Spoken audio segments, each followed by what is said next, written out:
The 2011 Arab International Festival in Dearborn is coming to an end. I've been here all 3 days, and for the most part things have gone very well. You always have hot-headed people doing things, but for the most part it's been much better than the past 2 years, and I would attribute most of that to maybe some of the lawsuits that have happened that have made people step in and say, hey, we have to protect people's rights.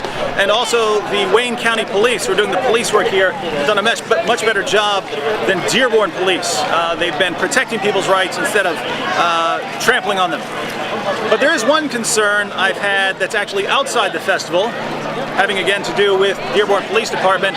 I talked to Pastor George Saig and a team of his that tried to distribute materials outside the large mosque in Dearborn, and they were stopped and were not permitted on public property to distribute materials to Muslims. And I had interviews with several of the people who were on his team.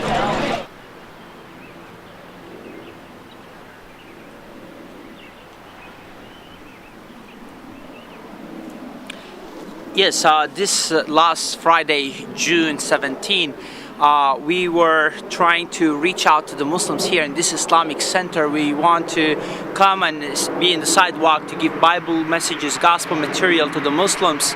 And as we are just about arriving, we arrived to this parking lot next door from the mosque. We parked our cars here, 2 cars, and they asked us, some people from the property here, they asked us to leave, and we moved our cars just down the street. We came back. We want to be in the sidewalk. You tried to go to a mosque yesterday? Yes, we did. And what were you doing at the mosque? Yelling at people, screaming at people, holding up signs saying you're all burning in hell, something like that? No, actually we just arrived there, and we had started to pull out our materials that we were going to pass out, gospel materials. We were there to share the love of Christ, and we were told that we had to move across the street.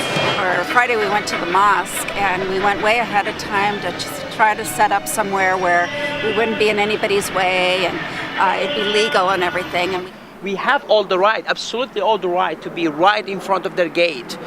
Outside, right in front of their gate, we have absolutely all the right, but we chose to be a little bit far, but even that they did not want us to do. So I was at least about 200 to 300 feet away from the mosque. Police officers came and they say that we cannot be here. We have, first they ask us to go across the street in this area here. And so then you're told to move across the street. You moved across the street, and after that they wouldn't even let you move across the street? I mean, they wouldn't let you stay across the street to hand out materials? Exactly.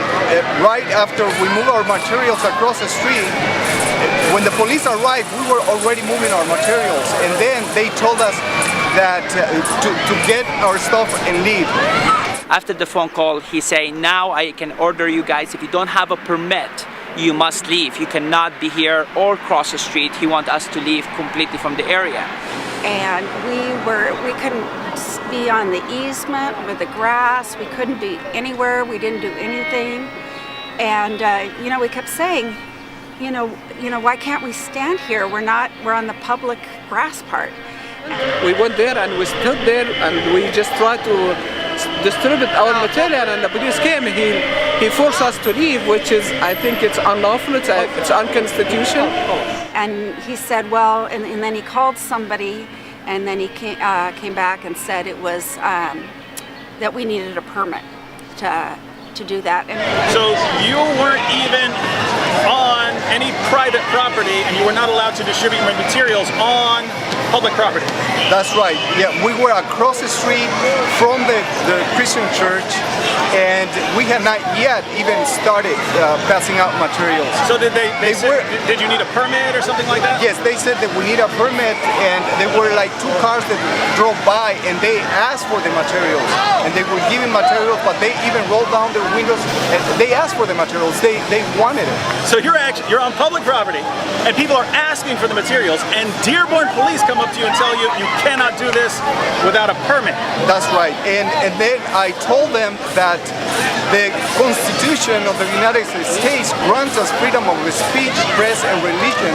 And I told them that I feel that you're violating my rights. And they still didn't care, and they told us to leave. Why? We have to stop doing it around the mosque. there is certain rules affecting just the mosque only, and I just want to know. They effectively closed us down. We are here to fight for our legal. We are American citizens. This is our country. We are stand firm to get it right way. This is a violation of my freedom of speech and my team, that we have all the right. This is the United States of America. I born and grew up in Sudan. I'm expecting these things to happen in my country there, but praise God for the United States. I have absolutely all the right to be here. I don't need a permit to practice my freedom of speech, to share the gospel. And is it part of your religion, your religious beliefs, to share your beliefs with other people? Yes, we are told to go to all nations and proclaim the gospel, and that's what we were doing, sharing the love of Christ. And Dearborn police actively stopped you from doing that? Yes, they did. Yes. And what I find ironic about all of this is they were told they had to have a permit to share their beliefs or share their speech in that area, but when someone like Terry Jones was actually asked for a permit, applied for a permit, he was thrown in jail. So you can't speak there without a permit, but there's no way we're giving you a permit. Welcome to Dearborn. Dearborn Police Department is really a big issue. We really cannot be silent anymore. I want you to ask, if you are watching this video, I want you to ask yourself, why the police department, the Dearborn Police Department, why the Dearborn Police Department protecting this Islamic center? Why they are not allowing people to approach this mosque? What about this mosque making the police officers so curious and so afraid or so concerned about anyone to come and offend them? I pray that as a citizen, as a good citizen of this country, as a Christian, do your job, do a research, write to your congresspeople, do something about it. Please don't be silent, because your kids and your grandkids gonna pay the price if we did not stand up and fight for our freedom. Thank you so much.